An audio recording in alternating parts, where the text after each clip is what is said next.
ጤና ይስጥልን እንደምን አላችሁ የተከበራችሁ ተመልካቾቻችን ይህ የአማራ ቴሌቪዥን ነው ስማቸው ሸቴ ነኝ በዛሬው ዝግጅታችን ስለ ዓለማችን ወቅታዊ አነጋጋሪ ስለሆነ ጉዳይ የኮሮና ቫይረስ እንነጋገራለን መነሻውን ቻይና አድርጎ ከ200 በላይ ሀገራትን አዳርሷል ይህ ቫይረስ ማለት ነው በሚሊዮን የሚቆጠሩ ዜጎችም በዚሁ ቫይረስ ተጠቅተዋል በመቶ ሺዎች የሚቆጠሩ ዜጎችንም ለህልፈት ዳርጓል ይህ ቫይረስ እንግዲህ ካለው ተፈጥሯዊ መተላለፊያ መንገድ አንፃር በኢኮኖሚና በቴክኖሎጂ የረቀቁ ሀገራትን ሳይቀር እየተፈታተነ ነው የሚገኘው በአውሮፓዊት ሀገር ጣሊያንም የኮሮና ቫይረስ በከፍተኛ ሁኔታ እንደተስፋፋ መረጃዎች ያሳያሉ በዛሬው ዝግጅታችንም በጣሊያን አሁን ያለው የኮሮና ቫይረስ ስርጭት ሁኔታ ምን ይመስላል በጣሊያን እንዲህ የተስፋፋው ምን ምክንያቶች ስላሉ ነው እንደኛ ሀገር ነባራዊ ሁኔታስ ከጣሊያን ምን እንማራለን የሚሉ ጉዳዮችን በጣሊያን የኢትዮጵያ አምባሳደር ዘነቡ ታደሰን በስካይፕ አግኝተን ከርሳቸው ጋር ቆይታ እናደርጋለን አብራችሁን ቆዩ ጤና ይስጥልን አምባሳደር ጤና ይስጥልን እናመሰግናለን በቅድሚያ እስኪ በዋናነት በጣሊያን ያለውን የኮሮና ቫይረስ ስርጭትን በተመለከተና እኛ ሀገርስ ምን ትምህርት መውሰድ አለብን የሚሉ ጉዳዮችን ያነሳን ነው ውይይት የምናደርገውና እስኪ መነሻ እንዲሆነን በጣሊያን ያለው የኮሮና ቫይረስ ስርጭት አሁን ወቅታዊ ሁኔታው ምንድነው የሚመስለው የቫይረሱ ስርጭት ጣሊያን ላይ በጣም ከፍተኛ እንደሆነ መገመት አያዳግትም ምክንያቱም አሁን ባለበት ሁኔታ እንግዲህ እስከ ትናንትና ባለኝ ዳታ ወደ 156363 ኬዞች አሉ ከዚህ ውስጥ ደግሞ 19899 ለህልፈተ ህይወት የተዳረጉ ናቸው ሪከቨሪ ያደረጉ ወደ 34211 ናቸው በየቀኑ እንግዲህ እኛ ስታየው 500 600 700 ሰው ሞተ ሲባል ቁጥሩ ምን ያህል እንደሚሰቀጥጥ ማየት የሚቻል መመዘን የሚቻል ይመስለኛል ስለዚህ ይሄንን ጉዳይ በተመለከተ እኛስ ከዚህ ምንድነው የምንማረው የሚለው በተገቢ መንገድ ማየት ተገቢ ነው የሚል እምነት አለኝ ምክንያቱም ለኛ የከፋም ያደርገው የጤና ኢንፍራስትራክቸራችን ምን እንደሚመስል ያኗኗር ዘይቤያችን ባህላችን ምን እንደሚመስል ማወቅ የሚቻል ይመስለኛል ስለዚህ ከዚህ ብዙ መማር የምንችላቸው በጣም በርካታ ነገሮች አሉ የኛን እንቅስቃሴ ታሳቢ በማድረግ የኛን ስራ የኛን ኢኮኖሚ ታሳቢ በማድረግ መሰራት ያለባቸው ጉዳዮች አሉ ያስባለሁ እንግዲህ ጣሊያን ላይ ቫይረሱ ሲጀምር ማለት ከሁለተኛው የዓለም ጦርነት ወዲህ ይህ የመጀመሪያው አስከፊ ጥቁር እድል አስከፊ መጥፎ እድል ብለው ይዘግቡታል ቢሉትም ተገቢ ነው የሚል እምነት አለኝ ለዚህ ቁጥር ማሻቀብ በጣም በርካታ ምክንያቶች አሉ ስለዚህ እሱ አብሮ አያይዞ እኛ ምንማርበትን ለማሳየት ባጭሩ ሞክራለሁ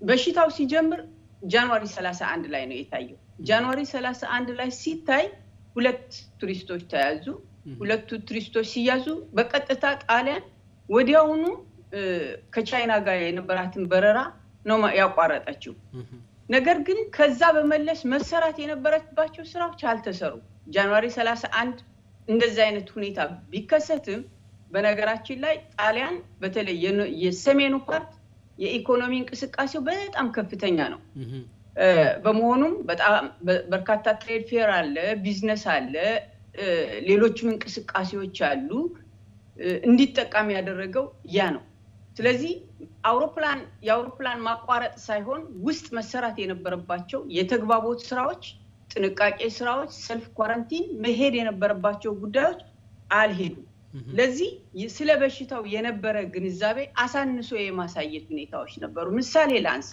ለዚህ ላብነት እንዲሆን ማለት ነው የሎምባርዲያው ገዢ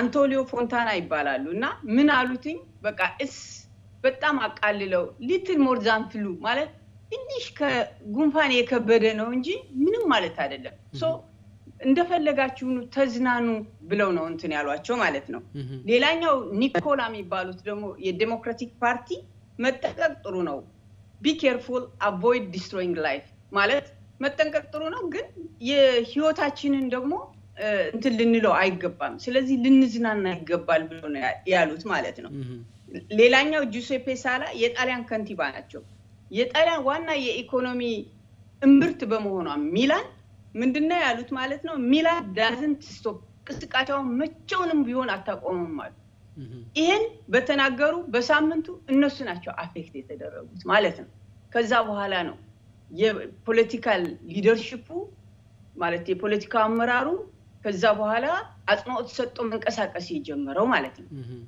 ይሄ ብቻ ሳይሆን ወደ ሄልዝ ኢንፍራስትራክቸሩም ደግሞ እንድገባ እገደዳል ልክ በዚህ ወቅት ጃንዋሪ 31 ያ ሁኔታ ከታየ በኋላ በሁለት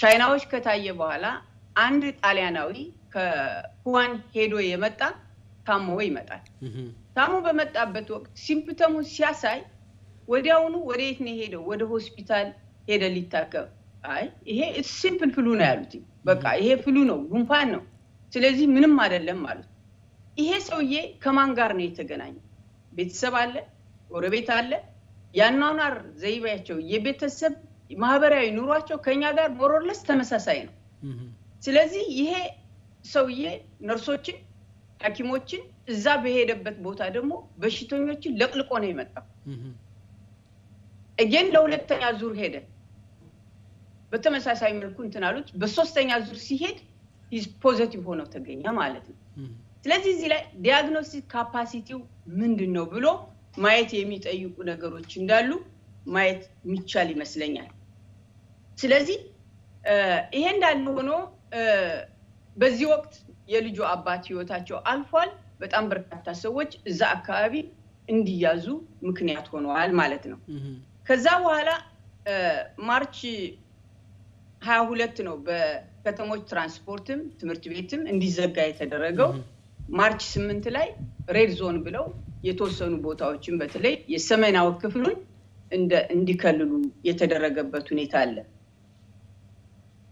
ማርች 19 ላይ ፍጥነቱን ለማሳየት ብዬ ነው ቀኖችን ማነሳቸው ምናልባት ማርች 19 ላይ አስከሬን ለማንሳት ምን ያህል አስቸጋሪ እንደሆነ ማየት ይቻል ይመስለኛል በህይወቴ እንዲህ አይነት አስከሬን ለማንሳት ተቸግሮ ሚሊተሪው ነው የገባ እና የሚሊተሪውን መኪና ስታየው ልክ ወደ ጦርነት እንደሚሄድ ማየት ይቻል ይመስለኛልና በጣም ዘግናኝ የነበረበት እለት ነበር ብዬ ብል ማጋነን አይሆንም በህይወቴ ልቤን ከነኩኝ ነገሮች ያኔ የሰው ልጅ ምን ያህል እንትን እንዳለ ማየት ይቻላልና እኛ ከዚህ ብዙ ልንማር እንችላለን ብዬ አስባለሁ ይሄ ብቻም አይደለም ልክ ትምህርት ቤቶች ሲዘጉ ኦሬዲ በሽታው ተሰራጭቷል ስለዚህ በሽታው ስለተሰራጨ ከዩኒቨርሲቲ ከትምህርት ቤት እንትን ያሉት በቀጥታ ወደ አልተዳረሰበት ቦታ ነው ሄዱት ስለዚህ ወደ አልተዳረሰበት ቦታ በመሄዳቸው ሌሎች ከሰሜኑ ክፍል ወጥቶ በሽታው ወደ ማከልና ወደ ደቡብ እንዲወርድ አድርጎታል ማለት ነው አሁንም ላብነት እንዲሆናቸው አንድ ምሳሌ ላንሳ አንዲት ተማሪ ኖርዘርን ፓርት ኦፍ ኢታሊ ማለት ነው የሰሜኑ ጣሊያን አካባቢ ትማራለች ስትማር ስለነበር አባቴ አሞኛል አለችው አባቴ አሞኛል ስትለው ምንድነው የሆነው አባትዮ ሄዶ ሲያመጣት በሷ ልጅ ምክንያት 60 ሰው ታሟል 60 ሰው ሲታመም ከ60ዎቹ 6ቱ በህይወታቸው ተቀጥፏል ይሄን አባት በሽታዋን እያወቀ በህግ ሊጠየቅ ይገባል እስከ ማለት የተደረሰበትና በህግ መጠየቅ አለበት ተብሎ ተወስኗል አንድ ሰው በቫይረሱ መያዝ ምክንያት ምን ያህል ሰዎችን አፌክት ሊያደርግ እንደሚችል ምን ያህል ሰዎችን ሊይዝ እንደሚችል ከዚህ ልንማር ይገባል ብያስባለሁ ይሄን ካል ሁለተኛው ልንማርበት ስለዚህ አመራሩ ቶሎ ሪስፖንድ ሲያደርግ በዚህ በኩል ቆራጥ አመራር ይጠይቃል ወሳኝ አመራር ይጠይቃል ቶሎ ብሎ ምላሽ የሚሰጥ አሰራር ሊኖር ይገባል አንዱ የፖለቲካል ሊደርሺፑ ምን ላይ ነን ብሎ መፈተሽ ተገቢ ነው የሚል እምነት አለ ሁለተኛው ከሄልዝ ሲስተሙ ምን እንማራለን ነው የሄልዝ ኢንፍራስትራክቸሩ አለ የሄልዝ ኢንፍራስትራክቸሩ የቫይረሱ ስርጭት በጣም ሱናሚ ነው ከጦርነት የሚተናነስ አይደለም ይሄ ከሆነ ሰፊ የሞቢላይዜሽን ስራ ይጠይቃል በሰው ኃይል ሊሆን ይችላል በሪሶርስ ሊሆን ይችላል ይሄን የሰው ኃይል የሪሶርሱ አቀናጅቶ በፍጥነት በተፈለገው ቦታ ማድረስ ምን ላይ ነው የት ላይ ነን ብሎ ራስን ማየት የሚጠይቁ ነገሮች አሉ ብያስባለሁ አሁን እርሶም የጣሊያን ላይ ታዋቂ ሰዎች የመንግስት አመራሮችም ሳይቀር የኮሮና ቫይረስ ወረርሽኝ መከሰቱ ሲነገር እንዳቃለሉት ነግረውን ነበርና ከህዝብም ደግሞ የሚጠበቅ ነገር ስላለ ህዝቡም ደግሞ በጣም ለቫይረሱ የሰጠው ትኩረት ዝቅተኛ እንደነበር ይነገራል። በተለይም ደግሞ በስፖርታዊ እንቅስቃሴዎችም ሳይቀር በአንድ ስቴዲየም ውስጥ የእግር ኳስን ለመታደም መገኘታቸው ዋጋ እንዳስከፈላቸውም በተለያዩ ሚዲያዎች ሲገለጽ ነበርና የህዝቡ አቀባበልስ ምንድን ነበር? ይህ ቫይረስ ተከሰተ ተብሎ በሚዲያ ሲገለጽ ሰፊው ብዙሃኑ ህዝብ ምንድን ነበር ያደረገው በወቅቱ? ጃንዋሪ 31 ላይ ያ ሁኔታ ሲከሰት ከዛ በኋላ ደግሞ ፖለቲካል አመራሩ ምንም አለም ልክ እንደ ጉንፋን ልታዩት ይገባል ካለ ህዝቡ ማንን ነው የሚከተለው? ስለዚህ የመጀመሪያዎቹ አካባቢ ላይ የነበረው የተግባቦት ስራ በውል አልተሰራም። አንድ ሁለተኛ የነበረው እንቅስቃሴ አልተገታም። ስለዚህ በሽታው እንደ ጉንፋን ነው መታየት ያለበት። ስለዚህ እንደፈለጋችሁ ተንቀሳቀሱ ነው ሲባሉ የነበሩ። ስለዚህ ዛጋ ሆቴሎች፣ ሬስቶራንቶች ለረጅም ሰዓት ይሰሩ ነበር። ስለዚህ በዚህ ውስጥ የነበረው ንክኪ ማየት የሚቻል ይመስለኛልና የመጀመሪያዎቹ ወቅቶች በጣም የላላ ነው የነበረ። ከጃንዋሪ 31 እስከ ማርች 17 18 ድረስ ያሉ ጠበቅ ያለ እርምጃ የተወሰደው ማርች 20 ላይ ነው። ስለዚህ እስከ ማርች 20 ላይ የነበረውን ክፍተት ማየት የሚቻል ይመስለኛል። በእነዚህ ወቅት የነበሩ ችግሮች ዋጋ አስከፍሏል ብዬ ነው የማምነው። ሌላኛው የምናነሳው እርሶም እንዳሉት ለኮሮና ቫይረስ የሰጡት ትኩረት ዝቅተኛ መሆኑ ለመስፋፋቱ እንደ ምክንያት ሲያነሱ ነበርና እንደው ከተስፋፋ በኋላ የጣሊያን መንግስትና ህዝቡ የወሰዱት እርምጃ ምንድነው? መማረም ስላለብን በኋላ ላይ የተወሰዱት እርምጃዎች ምንድናቸው? እንግዲህ በዋናነት ምንድነው መንግስት የሚያወጣቸውን ህጎች፣ መመሪያዎች ማክበር ግድ ይላል። በተለይ ደግሞ ፕሮፌሽናልስ። ስለዚህ ዋጋ ያስከፈለ ሲመጣ ወዲያውኑ ሁሉም ነገር ነው የተገታው። ሁሉም ነገር ነው የተገታው። ሁሉም ነገር ሲገታ እያንዳንዱ እንቅስቃሴውን ይገታ ነበር። ለምሳሌ ላሳልና የመጀመሪያዎቹ አካባቢ የወጡ ህጎችን፣ ደንቦችን ማንም አያከብርም። ቅጣት 206 ዩሮ ናት። ማንም ከፍሎ ነው እንትን የሚለው። ከዛ በኋላ ግን ቅጣቱ ጠበቅ እያለ ሲሄድ እና አልፎ ተርፎ ፖሊሶች ዲፕሎይ ተደርገዋል፣ ወታደሩ ዲፕሎይ ተደርጓል እንቅስቃሴውን እንትን ለማለት ለመግታት። በዚህ ሂደት ውስጥ በዋናነት ሁሉም የጤና ባለሙያዎች የሚያወጡትን መመሪያዎች በጥብቅ ይተገብሩ ነበር። ከማስክ ጋር፣ ከንጽህና ጋር፣ ተራርቆ ከመሄድ ጋር ተያያዥ ነገሮችን እንትን ይሉ ነበር። ስለዚህ በዋናነት የሚወጡትን በየጊዜው የሚወጡትን ህጎች፣ ደንቦች፣ መመሪያዎች የጤና ባለሙያዎችን ምክር ከመቼውም ጊዜ በላይ መስማት አለብን ብዬ አስባለሁ። ከሱ መማር ካለብን ይሄ ነው። የአንድ ሰው ሺህ ዋጋ ነው የምታስከፍለውና እዚህ ላይ መጠንቀቅ አለብን የሚል እምነት አለኝ። ለታዳጊ ሀገሮች ደግሞ የኮሮና ቫይረስ ወረርሽኝ ካላቸው የጤና መሰረተ ልማት ዝቅተኛ መሆን አንፃር ፈታኝ እንደሚሆን ይገልጻሉና በጣሊያን ከደረሰው ፈተና አንፃር እንደው እኛ ሀገር ላይ ምን ትምህርት መውሰድ አለብን? አንደኛ የቫይረሱ ስርጭት ሱናሚ ነው። ከጦርነት አይተናነስም። ከጦርነት ካልተናነሰ ፈታኝ ነው። የሰው ኃይልን ሪሶርስን በፍጥነት ዲፕሎይ ከማድረግ አንፃር የነበሩ የቅንጅት የትብብር ስራ ይጠይቃል፣ ከመቼውም በላይ ማለት ነው። ስለዚህ በጤናው ዘርፍ በቂ የሆነ ቴስቲንግ ፋሲሊቲስ መኖር አለባቸው። ሆስፒታሎች፣ ፕራይመሪ ሄልዝ ከርስ፣ ፊዚሺያንስ፣ ነርስስ ለዚህ ለኢመርጀንሲ የሚሆን የሰው ኃይልን ይጠይቃል ማለት ነው። ሁለተኛ በጤናው ዘርፍ ጋር ያለውን ካየን ፔሸንት ሴንተርድ ነው። ፔሸንት ሴንተርድ ነው፣ በሽተኛን ለማከም ነው። ይሄ ግን ኢመርጀንሲ ነው፣ ወረርሽኝ ነው። ለወረርሽኝ የሚሆን ኢንፍራስትራክቸር ይጠይቃል። ለወረርሽኝ የሚሆን ኢንፍራስትራክቸር ቅድመ ዝግጅት ተደርጓል ወይ? ምን ይመስል ነበር ሚለውን ማየት የሚቻል ይመስለኛል። ሌላኛው ተግባራት በጤናው ዘርፍ ብቻ የሚሰሩ ባለመሆናቸው የሌላውን ትብብር መንግስትንም የመንግስት አካላትንም ፕራይቬት ሴክተሩን የህዝቡንም ቅንጅት የሚጠይቅ ስለነበር ይሄስ ምን ይመስላል ብሎ ማየት ተገቢ ነው የሚል እምነት አለኝ።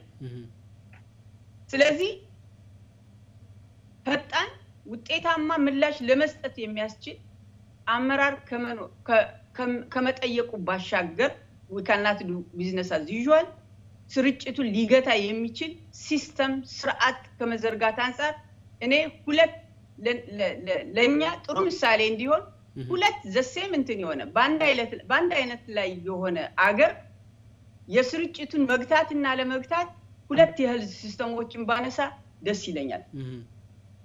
ሁለት ክልሎች አሉ ሎምባርዲያ ሁለቱም ኖርዘርን አካባቢ ናቸው የሰሜኑ ክፍል ላይ ናቸው ሎምባርዲያ የሚባል አንድ አካባቢ አለ 10 ሚሊዮን ህዝብ አለው ቬኔቶ እዛው አጠገቡ ነው 5 ሚሊዮን የሚኖርባት ህዝብ አላት ነገር ግን ቫይረሱ ያጠቃቸው ለማሳየት ያክል ሎምባርዲያ 10511 ሰዎች ለህልፈተ ህይወት ተዳርገዋል ሎምባርዲያ ቬኔቶ 831 ሰዎች ለህልፈተ ህይወት ተዳርገዋል ይሄም ያሳየን ሄልዝ ሲስተማቸው ምን እንደሚመስል ማየት የሚቻል ይመስለኛል እነዚህ ሁለቱን እንትኖች ስናይ ኢቭን የበሽታውን ስርጭትም ስናይ ኬዛቸው ያኛው ከ57000 በላይ ያለው እነዚህኞቹ ወደ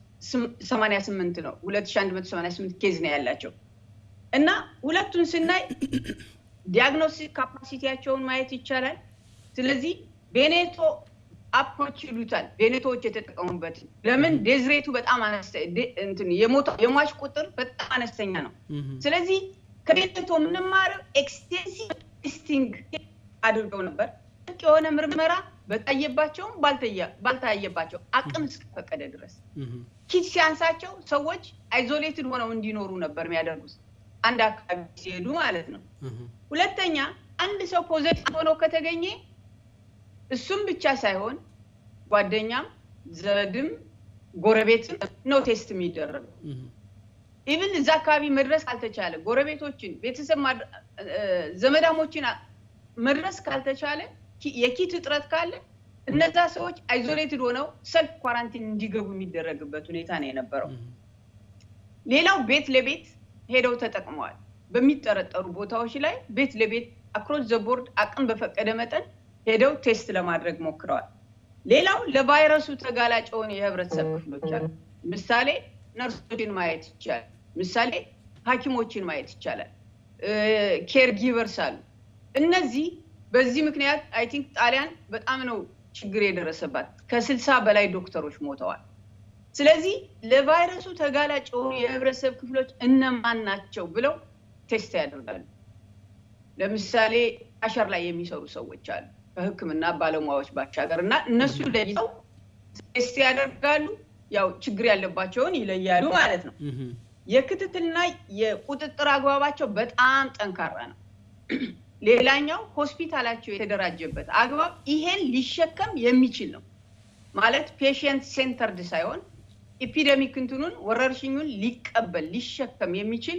አደረጃጀት አሰራር ፈጥረዋልና ያቅርቦት ችግር እንኳን ቢኖርም ይሄ አሁን ባለበት ቬኔቶ አፕሮች ብለው እስኪ ማድረግ ጀምረዋል ማለት ነው በጎ ተሞክሮን ወስዳሉ ማለት ነው ስለዚህ አንዱ ይሄ እንደሆነ ማየት የሚቻል ይመስለኛል ብያስባለሁ ሌላኛው ሪላያብል ዳታ ነው ሪላያብል ዳታ በጣም ወሳኝ ነው ስርጭቱን በተገቢው መንገድ ለመግታት እንትን አስተማማኝ ጠንካራ ፍሰት ያለው የተናበበ መረጃ ዳታ ያስፈልጋልና ይሄን ለምንድን ነው የሚጠቅመው መረጃውን መተንተን ከተንተና በኋላ መልቲ አፕሮች ያለው አክሽን ፕላን አውጥቶ ለመተግበር ስለሚያስችላቸው በሄልዝ ሲስተሙ ላይ ሪላያብል የሆነ የተናበበ ጠንካራ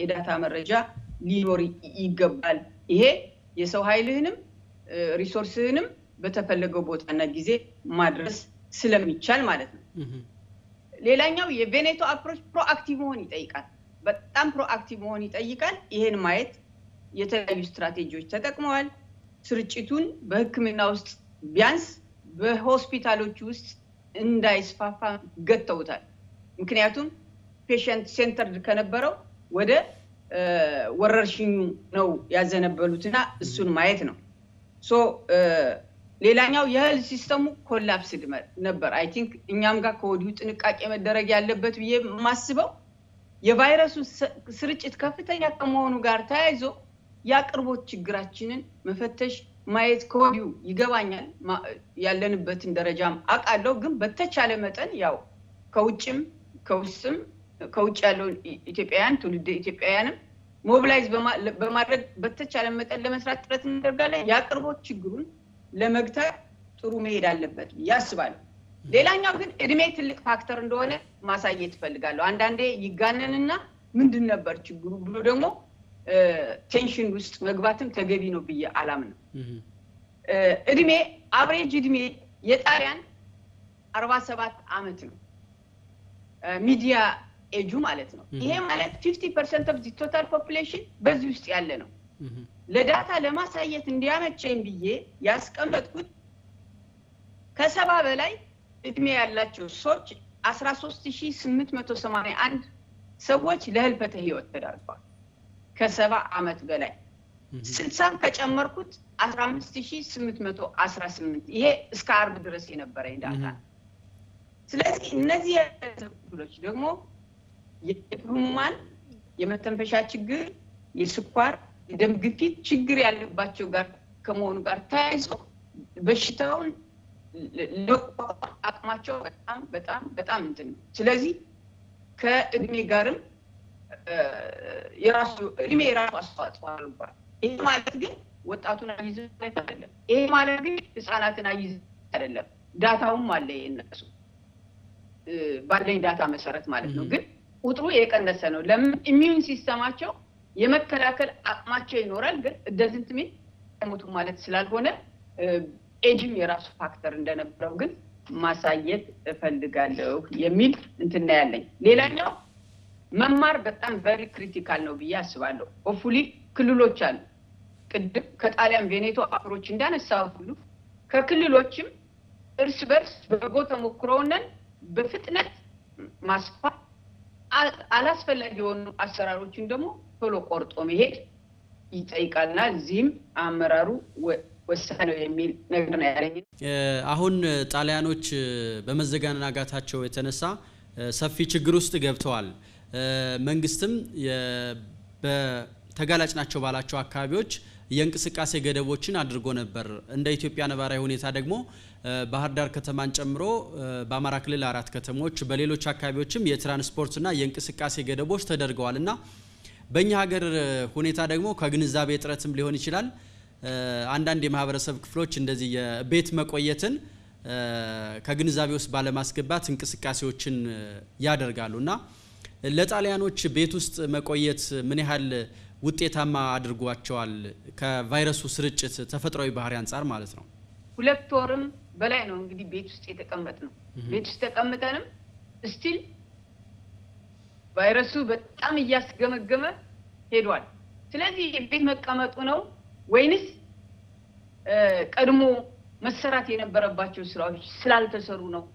ማየት ነው ትግብ የሚሆነው በያምናለሁ ሶ ይሄን ካል የተወሰነ የራሱ አስተዋጽኦ አለው ነገር ግን ደግሞ በዋናነት የባለሙያን ምክር ወሰነ የሚል እምነት ነው ያለው ከሰልፍ እንትኖች ጋር አብረው ከንጽህና ጋር አብረው መያያዝ አለባቸው በያምናለሁ ለዚህ ማሳያ ማድረጋቸው ምሳሌዎች ማንሳት አለብኝ በያስባለሁ በአሁኑ ሰዓት እኛ ጋር ለመኸር እርሻ ዝግጅት መደረግ አለበት ማዳበሪያ በወቅቱ መቅረብ አለበት ምርጥ ዘር በወቅቱ መቅረብ አለበት በያምናለሁ ሶ ይሄን ሰው አስረቁት ማድረግ ነው ወይንስ በተገቢው መንገድ ጽህናውን አራርቆ መሄድን እየጠበቅ ከሌላ ጋር ማለት ከሌላው ጋር የማይቀርብበት ማለት እግር ማያበዛበትን መንገድ እየቀነስ ነገር ግን ደግሞ እነዚህ ደግሞ በተጓዳኝ አብረው መታየት ያለባቸው ጉዳዮች ናቸው የሚል እምነት አለ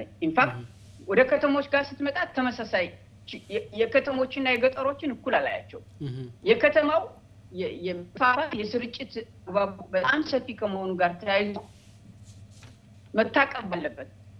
ለ14 ቀን በቤታቸው መውጣት የሌለባቸው ንክኪያቸውን መቀነስ አለባቸው። አራርቆ መሄድ እንደዚህ የሚለውን መተግበር አለባቸው የሚል እምነት አለኝ። ግን እንደሚንታይም ደግሞ ቀን ስራ ባሮ የሚሰራ ጉሊት ቸርቻሪ የሆኑትን ደግሞ ለነሱ ሊመጥን በሚችል የኛ የጣሊያንን አምጥተ 100% ሊተግብረው ብትል it's impossible። ስለዚህ ከኛ ኮንቴክስት እንዴት አድርገን ነው ብንሄድ ከሀገራችን ነባራዊ ሁኔታ ከሀገራችን ተጨባጭ ሁኔታ እንዴት አድርገን ብንሄድ ነው ውጤታማ ምን ሆነውና ቫይረሱን ኮንቴይን ማድረግ የምንችለው የሚለው በደንብ ማየት መፈተሽ ይጠይቃል።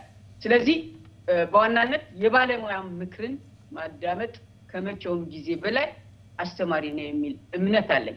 አንድ ምሳሌ ግን ላንሳ። ለዚህ ደግሞ ከአውሮፓ በጣም የተሻለ እኛም ነበር የምናደርገው ማለት ነው። ምናልባት የሰው ቁጥር አነስተኛ ሊሆን ይችላል። ወደ 400,000 450,000 500,000 የአንድ ትንሽ ከተማ ቦታ ነች የምትሆነው ማለት ነው። ደሴት ናት። ማልታን ማየት ይቻላል። ማልታ በWHO በጣም የተሻለች የምትባል ነች። ይሄ ያደረገው በዋናነት የሄልዝ ሲስተም ኢንፍራስትራክቸር ነው። ስለዚህ ቀድሞ ምንድነው ያደረጉት ማለት ነው? የሄልዝ ሲስተም ኢንፍራስትራክቸራቸው ለዚህ ለኢመርጀንሲ ከፔሸንት ሴንተር ወጣው ወደ ህክምና ለኢመርጀንሲ የሚሆን ዝግጅቶች ሄልዝ ኢንፍራስትራክቸር ዘርግተዋል። ኢሚዲየትሊ በረሱ ከተሰማበት ጊዜ ጀምሮ ማለት ነው። ሁለተኛ ሐኪሞችን ከሁለት እንትከለዋቸዋል። ግሩፕ ኤ እና ግሩፕ ቢ። ይሄ ግሩፕ ኤ እና ግሩፕ ቢ ብለው እንትን ሲሏቸው ግሩፕ ቢ ቲም 1 ወዲያውኑ ለቫይረስ የተያዘባቸው በቫይረሱ ለኢመርጀንሲ የተሰማሩ ሰዎች ናቸው። ቲም 2 ደግሞ ከቫይረሱ ውስጥ ማነው ከቲም 1 ውስጥ ቲም 1 ሐኪሞችና ነርሶች አሉ። ቲም 2 ደግሞ ሐኪሞችና ነርሶች አሉ። ቲም 1 ኢሚዲየትሊ ዲፕሎይ ሲደረግ ከነሱ ውስጥ ያው ለቫይረሱ ተጋላጭ በመሆናቸው የና ባለሙያዎቹ ነርሶቹ እነሱ አንድ ሰው ቢያዝ ወዲያውኑ አውጥቶ ከቲም 2 ነው እንትን የሚሉት። ሌላኛው ለኢመርጀንሲ ብለው ቦታ አዘጋጅተዋል። ሌላኛው የተግባቦት ስራቸው በጣም ጠንካራ ነው። ስለዚህ ፕሮፌሽናልስ በዋናነት የሕክምና ባለሙያዎች የሚሰጡትን ሰዎች በጣም ያዳምጣሉ እና በዚህ መሰረት እስካሁን ያላቸው የሞት ምጣኔ ወደ 3 ነው። 3 ሰው ነው የሞተው። ከ3ቱ ውስጥ አንዳቸው የ92 እድሜ ናቸው፣ ሁለተኛዋ የ76 ናቸው። የሶስተኛዋን እድሜውን አላወኩም። የ3 ሰዎች ህይወት የተያዙ ሰዎች ቁጥር ደግሞ ወደ 338 አካባቢ ናቸው እና በWHO ቤስት ይሏቸዋል። በዋናነት ግን እነዚህ ናቸው እንትናቸው ማለት ነው። ስለዚህ ቲም 1 ቲም 2 ብለው እንትን ብለውታል። ሐኪሞቹ ከቤተሰቦቻቸው ጋር አይቀላቀሉም። ራሱን የቻለ መኖሪያ ቦታ ተሰጥቷቸዋል። ሆቴል አለ፣ እዛ ሆቴል ነው የሚቀመጡት እና ከቤተሰብ ጋር ንክኪ የላቸውም። ለኢመርጀንሲ ብለው ራሱን የቻሉ የህክምና ባለሙያዎች ዲፕሎይ ተደርገዋል እና ይህም አንድ ተሞክሮ ነው የሚል እምነት አለኝ። ጥሩ አምባሳደር፣ እስኪ ወደ ኢትዮጵያውያን ማህበረሰብ እንምጣና በጣሊያን የሚኖሩ ኢትዮጵያውያን አሉና ያው የወረርሽኙ ተጠቂዎችም የሆኑ ስለሆኑ በእናንተ በኤምባሲ በኩል ምንድነው ክትትል የምታደርጉላቸው? መረጃ ከመስጠት የሚያስፈልጋቸው ድጋፍ ካለም ድጋፍ ከመስጠት አንፃር ጣሊያን የሚኖሩ ኢትዮጵያውያንን ምንድነው ክትትላቸው አሁን ያለው? እዚህ ያሉ ኢትዮጵያውያን አሉ፣ ትውልደ ኢትዮጵያውያን አሉ። ዋናው የመከታተያ መሳሪያዎቻችን ማህበራዊ ሚዲያ እንጠቀማለን። በማህበራዊ ሚዲያ ባሻገር የሚስጥር ፌስቡክ አለ። ለማንኛውም መረጃ የሚያስፈልግ ስልኮች አስቀምጠናል። ከስልኮች ውስጥ አንዱ የራሴ ፐርሰናል ስልክ ተቀምጧል። ስለዚህ በበሽታ ሲያዝ ወዲያው ለኛ የሚነግሩን። ሁለተኛ ያው ብዙዎቹ ቤት ውስጥ በመቀመጣቸው መውጣት ይፈልጋሉ፣ መሄድ ይፈልጋሉ፣ ወደ ኢትዮጵያ መግባት ይፈልጋሉ። ስለዚህ ፍራቻም ስላለ በጣም የስነ ልቦናም ምክርም ስለሚያስፈልግ የግድ ማረጋጋት ይጠበቅባል። አገር ቤትም መረጃዎችን አገር ቤት ያለውን ነባራዊ ሁኔታ እነግራለን። ስለዚህ በዚህ ሂደት በዋናነት የስልክ መረጃዎች ስላሉ በዛ መሰረት እንገናኛለን እና የሞቱ ምን ያህል ናቸው፣ የታመሙ ምን ያህል ናቸው የሚሉትን መረጃዎች እናገኛለን። አስፋራስ እስካሁን ባለውበት እንትን ሁለት ኢትዮጵያውያን ለህልፈት በዚህ በቫይረሱ ሞተዋል።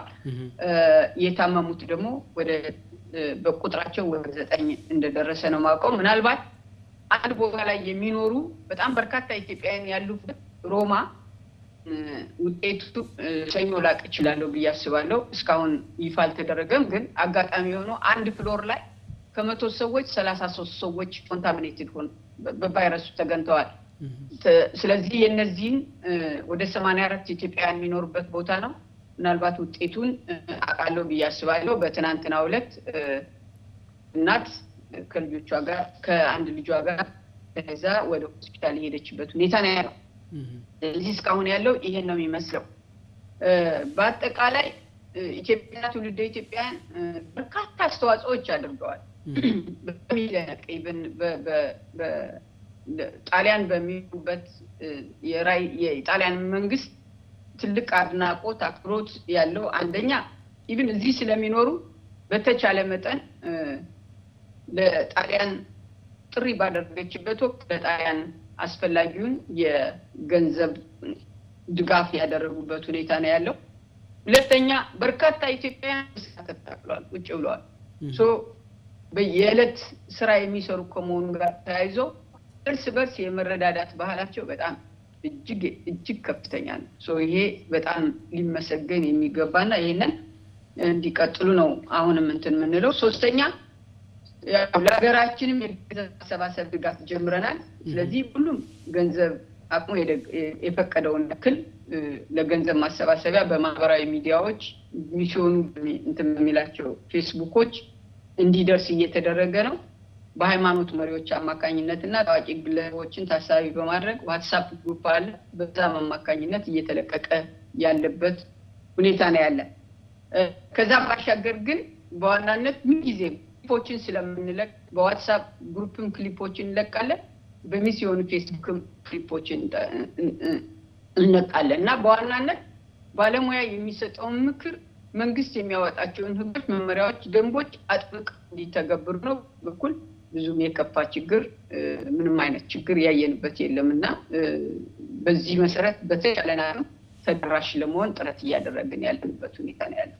ስለዚህ ከዛ ካለው ከበሽታውን ከመቋቋም ባለፈ ደግሞ ለሀገራችሁ ህዝብም ድጋፍ ለማድረግ እየሰራችሁ ነው ማለት ነው። የሃይማኖት አባቶች አሉ። በእነሱ አማካኝነት አቅማቸውን የፈቀደ ያህል ገንዘብ እንዲያደርጉ አስተዋጽኦ እንዲያደርጉ እንትን ብለናል፣ መልእክት አስተላልፈናል። እስካሁን ባለን እንትን ጥሩ ምላሽ ነው ያለው። ምናልባት እንትኑ ከማነው ባንኮችም ስለተዘጉ ባንኮች ከተከፈቱ አንዳንዶቹ አቅም ያላቸው በክሬዲት ካርድ ገንዘብ ያሉት ግን ሁሉም ነገር የተዘጋጋ በመሆኑ ባንኮች ሲከፈቱ ፕሮሚሲንግ ነገሮች አሉ። እስካሁንም የተወሰነ ገንዘብ አውጥተዋል። የተሻለ ነገር እንዳለ ማየት ይቻላልና በገንዘብና በቁሳቁስ ድጋፍ ለማድረግ ዝግጅት እየተደረገ ነው። የተወሰኑ ገንዘቦችም አስተዋጽኦ በማድረግ ወደ አካውንት የገቡ ገንዘቦችም እንዳሉ ማየት ይቻላል። ምናልባት ባንኮች ሲከፈቱ ግን የተሻለ ሊሆን እንደሚችል ገምታለሁ ብዬ አስባለሁ። አሁን ያለው አዝማሚያ የቫይረሱ የመቀነስ አዝማሚያ ስላለ ምናልባት ለውጦች ይኖራሉ ብዬ አስባለሁ። እስከ ሜይ 3 መዘጋት እንዳለበት መጠነኛ እንቅስቃሴ ይኖራል ተብሎ ይገመታል። በመጨረሻ ግን አንድ እንትን ሳልጠቅስ ማላልፈው ከእንትን መውሰድ ያለብን ብዬ የማስበው ያው ጣሊያን እንደሚታወቀው ኮአልሽን ነው፣ ገቨርንመንቷ ኮአልሽን ነው። ኮአልሽን በመሆኑ በየዓመቱ ኤሌክሽን አለ ማለት ነው። ስለዚህ ከ1948 እስካሁን ድረስ ባለው ወደ 66 መንግስት ተቀያይሮባታል። ይሄ ማለት ያው የአክራሪ ቀኝና ግራ ዘመም አለ፣ ፖፑሊስት አለ፣ የተለያዩ የፖለቲካ ድርጅቶች አሉ። ግን በጣም የደነቀኝ ነገር ቢኖር ኮቪድ-19 ለማጥፋት ፖለቲካል ሶሊዳሪቲ ያለው ልነግርህ አልችልም። ይሄ ከሆነ እኛም ሀገር ላይ የተለያዩ ፖለቲካ ድርጅቶች አሉ። እነዚህ የፖለቲካ ድርጅቶች ዛሬ ላይ ሆነን አንዱን ጣት የምንጠቋቆምበት የምንወነጃጀልበት ሳይሆን አንድ አይነት ሶሊዳሪቲያችንን ልናሳይ ይገባል ብዬ አስባለሁ። ጊዜ በሄደ ቁጥር የሰው ልጅ ህይወት እየተቀጠፈ ነው የሚሄድ። የኛ አኗኗር ይታወቃል፣ የድህነት ምጣኔ ይታወቃል፣ የጤና ኢንፍራስትራክቸር ይታወቃል። ማንን ነው ብለ የምናደርገው?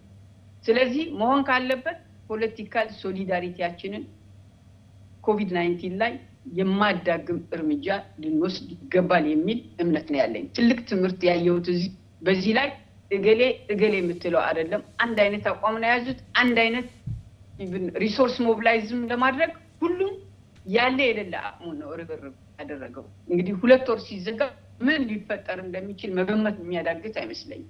ስለዚህ ይሄን መነጽር በእኛ አገር መነጽር ማየት ተገቢ ነው የሚል እምነት ነው ያለኝና ሁሉም ህይወትን እየቀጠፈ የሚሄድ እያንዳንዷ ሰዓት፣ እያንዳንዷ ደቂቃ፣ እያንዳንዷ ሰከንድ ህይወት እየቀጠፈች እንደምትሄድ ታሳቢ ተደርጎ ሁሉም ኢትዮጵያዊ ርብርብ ሊያደርግ ይገባል የሚል ነው ያለኝ። ቀደም ሲልም በተወሰነ መልኩ ሲገልጹት ነበር ጣሊያን ብሔራዊ ጥሪ አድርጋ ኢትዮጵያውያንም ለጣሊያን መንግስት ድጋፍ እያደረጉ እንደሆነም ሲገልጹልን ነበርና የኢትዮጵያ መንግስትም በጡረታ የተገለሉ የጤና ባለሙያዎችንም ሳይቀር ብሔራዊ ጥሪ ድጋፍ ለማድረግ በጎ አድራጎት ላይ የሚሰማሩ ግለሰቦችን ብሔራዊ ጥሪ አድርጓልና እኛ እንደ ጣሊያን የከፋ ችግር ላይ ሳንወድቅ ተደጋግፈን ይህንን ወረርሽኝ ለመቋቋም ምን ማድረግ አለብን? ጣሊያን በጣም የከፋ ነው። የከፋ ከመሆኑ ባሻገር የሌሎች ሀገሮችን እርዳታ ጠይቋል።